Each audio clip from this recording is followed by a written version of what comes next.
If you ask someone what's the worst Best Picture winner ever at the Oscars, you're likely to get only a handful of answers.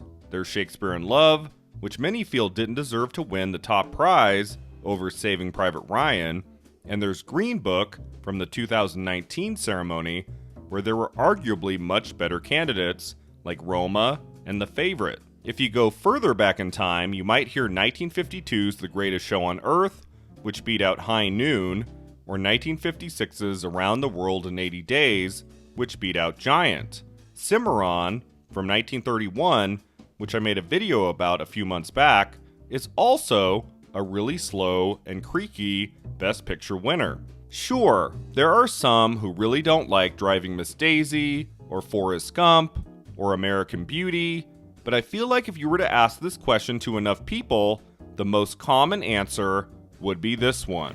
And the Oscar goes to Crash. Few moments in Oscars history have elicited as many groans as that one did the night of March 5th, 2006.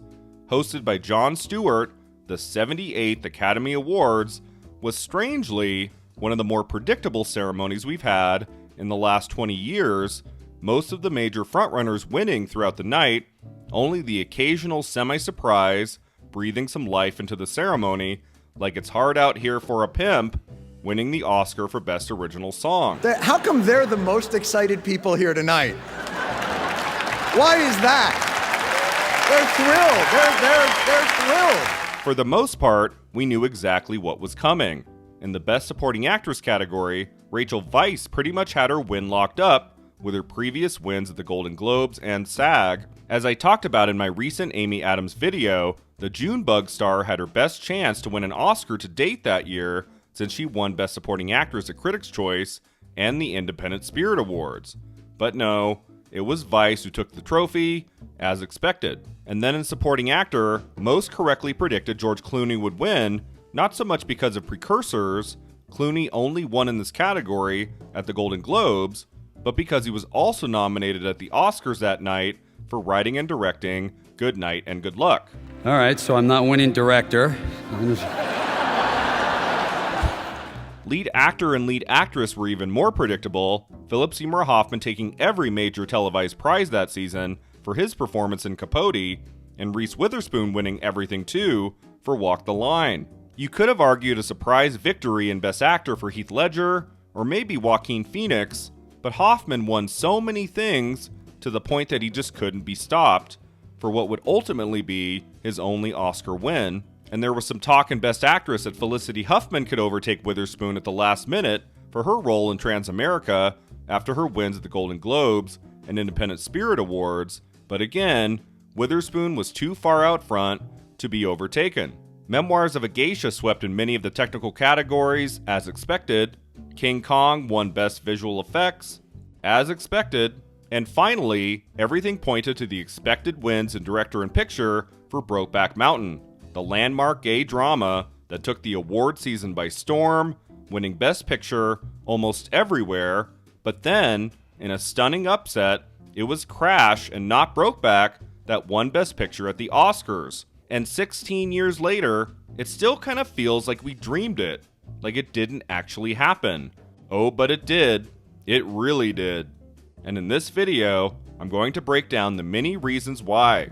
Why Crash, a small Lionsgate production released the previous May, beat out that fall season's biggest festival and critical darling, Brokeback Mountain, for the Best Picture Oscar. Before we get into the reasons, first, let's talk about the 5 Best Picture nominees. I would say the nominee that had the least chance of taking the final gold trophy that night was a film directed by, of all people, Steven Spielberg.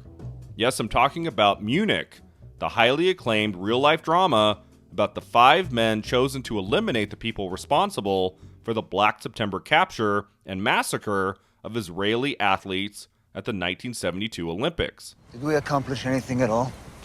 Every man we killed has been replaced by worse. Why cut my fingernails? They'll grow back. Written by Eric Roth and frequent Spielberg collaborator Tony Kushner, Munich is one of Spielberg's most underrated films, a mature and compelling drama that marked one of his most ambitious and against-type projects ever. Munich was a major question mark going into the 2006 award season. It was hard to go against Spielberg, whose strongest dramas always got at least some Oscar attention, but the film was slightly divisive upon its release, some major critics at the time giving it a negative review, like Todd McCarthy in Variety and Rex Reed in Observer. It was a late December release, meaning some of the early awards voters likely didn't even have time to see it before marking their ballots. The Golden Globes only nominated the film for Best Director and Best Screenplay, while it didn't show up anywhere at BAFTA or SAG. I do think the lack of love for the actors in Munich hurt the film overall, but the film stayed in the conversation long enough to get it to some major Oscar nominations following Spielberg's surprise inclusion at DGA. The film ultimately netted 5 nods total at the Academy Awards: original score for John Williams, film editing for Michael Kahn, adapted screenplay, director, and picture. I would say picture was a bit of a surprise. You'd think Spielberg might have gotten the director nomination, while something else, a more popular choice, made it into picture, like Hustle and Flow or Walk the Line, the latter of which won the Golden Globe for Best Motion Picture Musical or Comedy. In the end, the win here for Munich was in the nominations themselves. No chance of any of them taking the gold trophy. All those influential figures in the history of film, at this ceremony anyway, just happy to be there. Next up is Good Night and Good Luck, another acclaimed 2005 drama that I would argue, along with Munich, was also just happy to be there when it came to its major Oscar nominations. I would put it a slight notch above Munich because it was definitely better liked overall, and it at least got some attention in the acting categories when it came to the lead performance by David Strathairn, an outstanding actor who finally got his due that year. In this second feature film by George Clooney, Strathairn plays real-life broadcast journalist Edward R. Murrow, who looked to bring down Senator Joseph McCarthy. Cassius was right. The fault, dear Brutus, is not in our stars, but in ourselves. Good night, and good luck. Unlike Clooney's first film, Confessions of a Dangerous Mind, Good Night and Good Luck was received very well by critics and audiences, and it remains to this day probably Clooney's most beloved film. The accolades came in right from the start, beginning at the Golden Globes with 4 nominations in top categories. It showed up at Critics' Choice, at BAFTA, in the Ensemble category at SAG. It was everywhere, and it was no surprise to anyone when the film received 6 Oscar nominations total, including Original Screenplay, Actor, Director, and Picture. But again, was this film ever going to win anything? I always got the sense that there was a lot of adoration for the movie, but not a lot of intense love for it. A wish to get it nominated for lots of things, but never a desire for it to actually win. The movie showed up practically everywhere that award season, but how many trophies did it actually get? Only some critics' prizes, really, and nothing else. It was like a tip of the hat to Clooney for proving he could write and direct a great film, but also with a subtle statement, it wasn't time to reward him or his film for anything yet. The award he got to win that season, instead, was for his acting in Syriana.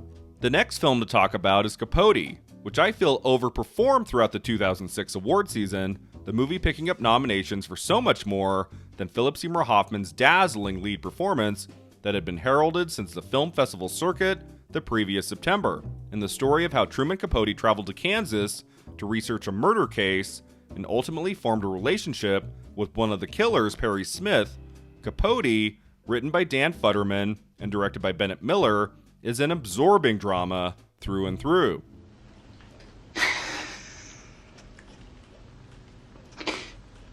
I did everything I could. Rarely is there a frontrunner for the Best Actor Oscar decided so early and so quickly during the season, Philip Seymour Hoffman winning almost every award he was nominated for throughout those many months before the Academy Awards ceremony. He won Best Actor at Golden Globes, Critics' Choice, SAG, BAFTA, Film Independent, in a truly stacked category for Best Actor that year, with Heath Ledger and Joaquin Phoenix and Terrence Howard and David Strathairn all strong enough to have won in this category in a different, less competitive year.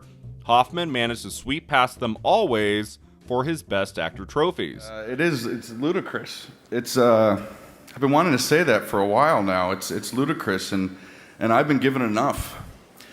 I've been given enough, and I want to share this with all the nominees. I can't tell you how fantastic these gentlemen are.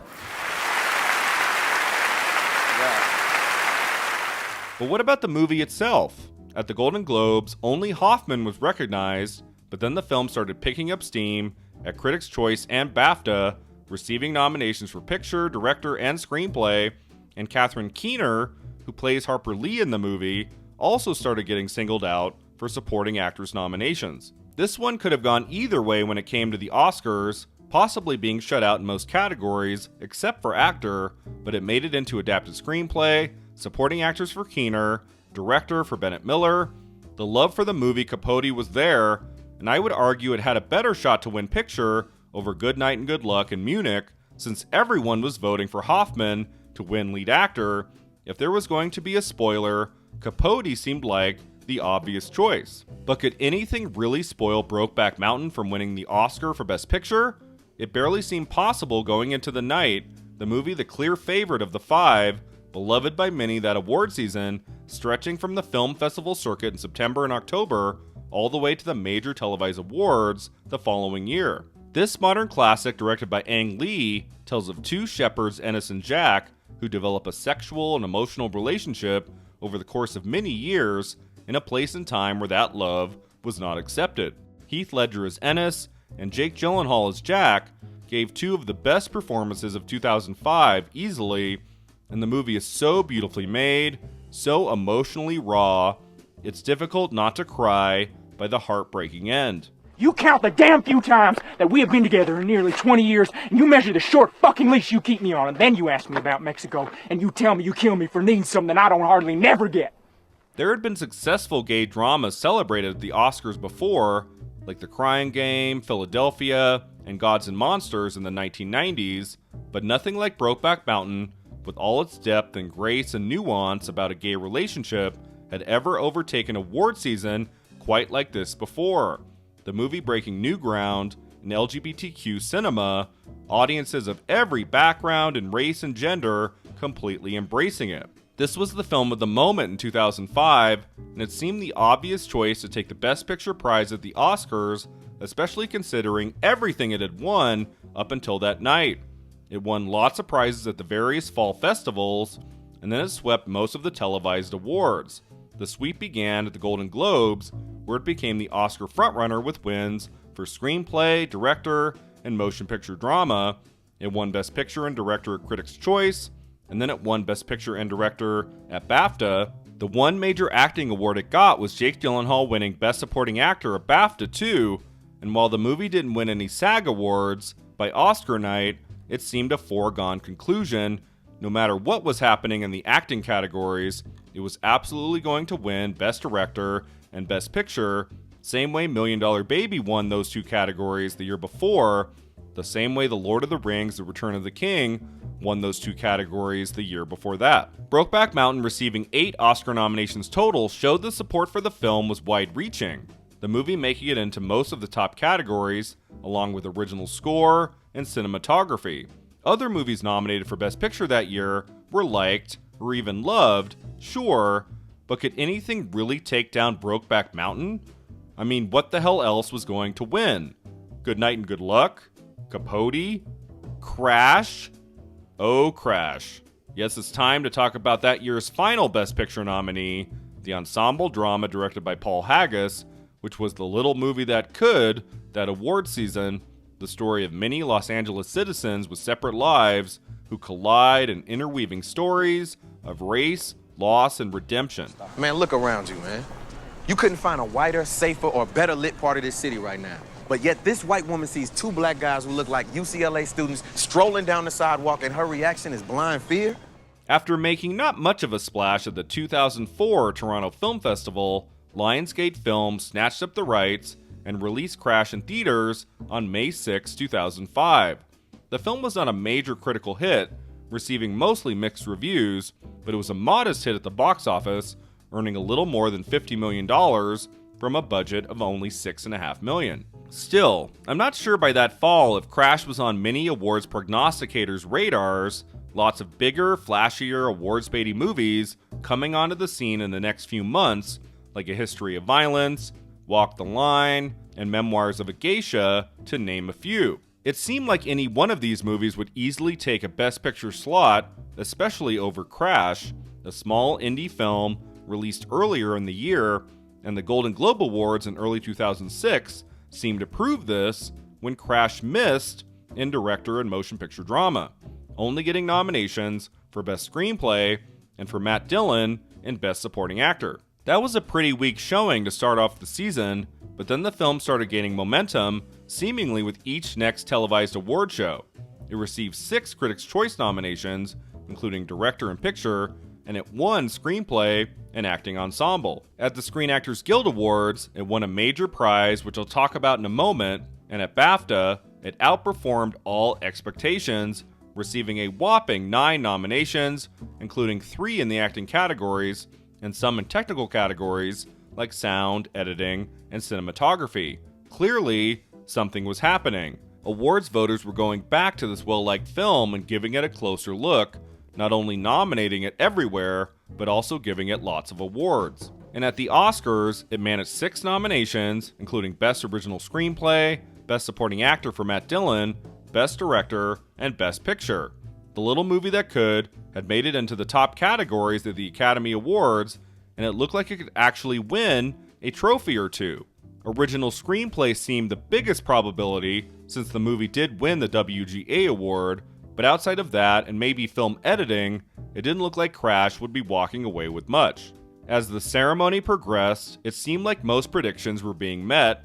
Crash would walk away with wins for film editing and original screenplay, while Brokeback Mountain would take adapted screenplay, director, and likely picture too.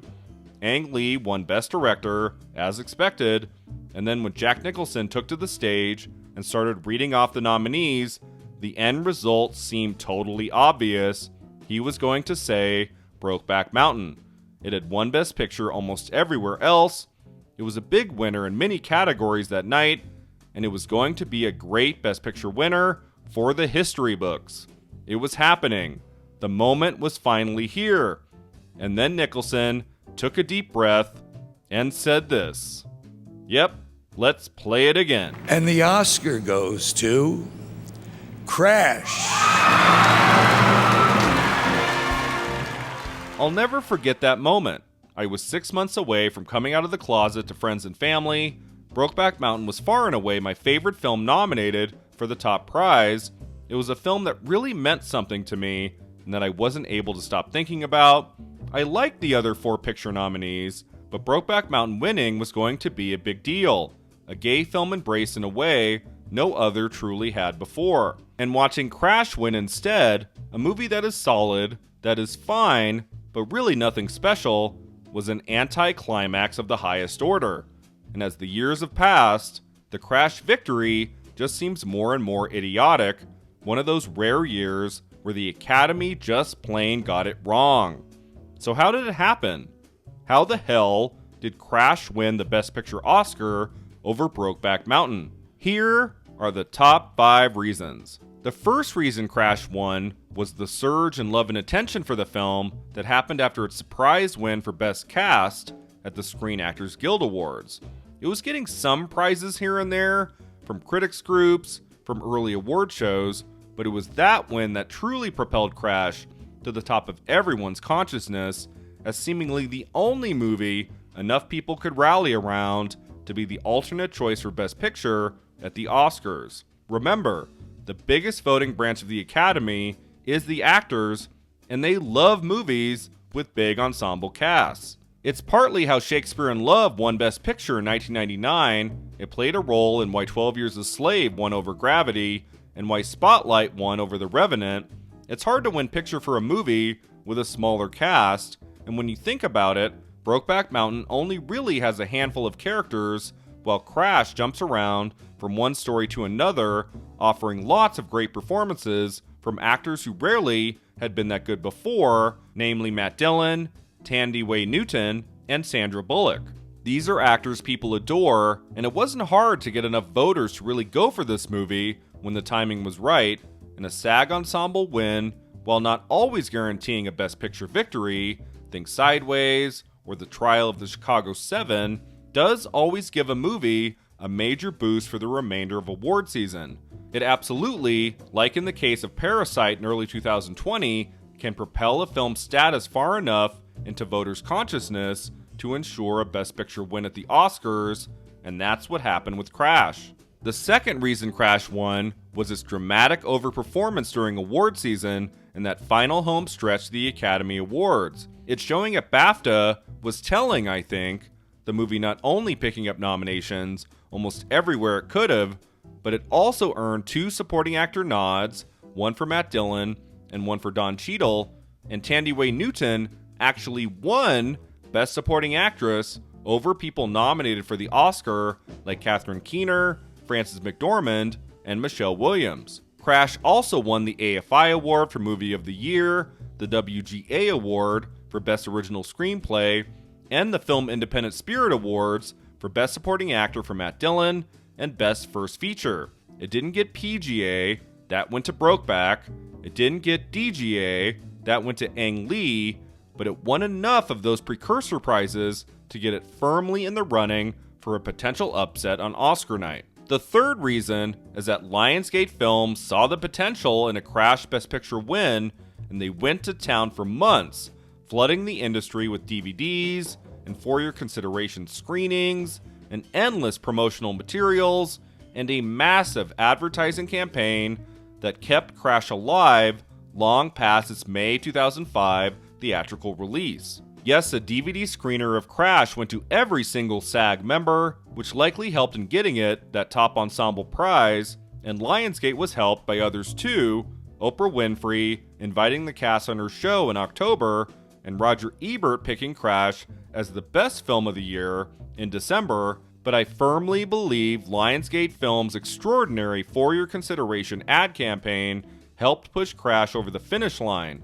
I mean, even producer Kathy Schulman gave them credit during her acceptance speech for Best Picture. We'd like to thank Lionsgate. Boy, did you do a job.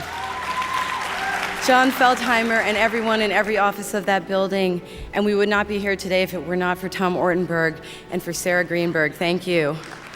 The fourth reason Crash won was that it was a really well-liked film that a lot of people could get behind, the quote-unquote safe pick for Best Picture for anyone not wanting to board the Brokeback Mountain train.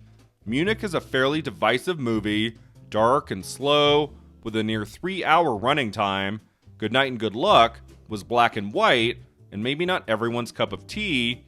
Capote was admired, but more for Philip Seymour Hoffman's performance than anything else. So for anyone not wanting to vote for Brokeback Mountain for whatever reason, that left Crash, and although I feel the movie hasn't aged very well, and isn't exactly revered today by many, at the time, there were a lot of people who really did love it.